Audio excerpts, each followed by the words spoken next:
अगर आप भी चाहते हैं कि एसएस फिल्म्स मोतिहारी के ऑडियो वीडियो सबसे पहले आप तक पहुंचे, तो इस चैनल को सब्सक्राइब करें और साथ ही बेल आइकन को दबाना ना भूलें।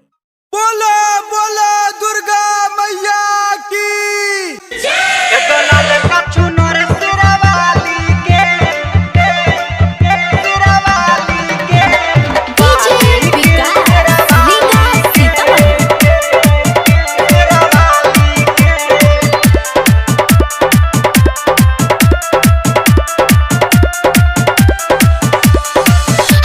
खड़ा भइल बाड़ो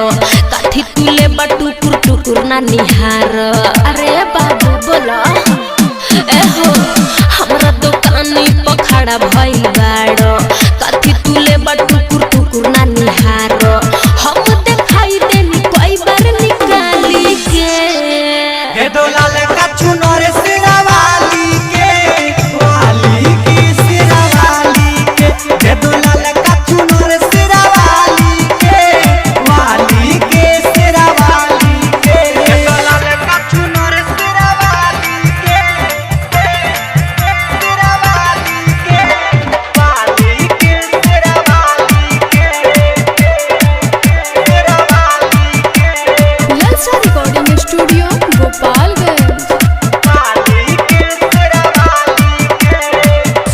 चढ़ला बारात करे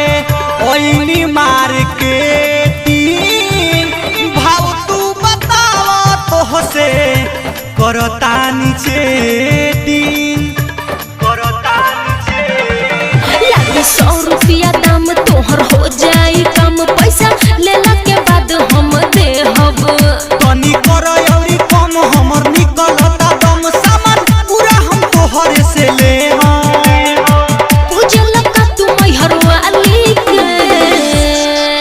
हे दोलाल का चुनर सिरावाली के वाली की सिरावाली के हे दोलाल का चुनर सिरावाली के वाली की सिरावाली के हे दोलाल का चुनर सिरावाली के सिरावाली के डीजे विकास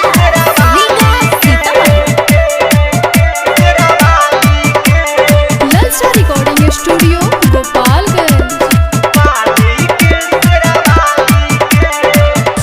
चुनरी ओढ़ाएम हमहू जाके पंडाल में शेरावाली के बनेम फिलहाल में बनेम फिलहाल सुनो परदेसी पिया बढ़िया 9 दिन दिया और किनी कुली हाथिया रे हमरा बाते सब ज्ञान जनी बुझो आना जान एगो देई तो धोती तू पियरी पूजे कहली के हे दोलाल का चुनर सिरावाली के वाली की सिरावाली के हे दोलाल का चुनर सिरावाली के वाली के सिरावाली के हमरा दुकानी पर खड़ा भइल बाड़ो कथी तुले बटुकुर टुकुर ना निहार। हम देखाई देनी कई बार निकाली के हे दोलाल का चुनर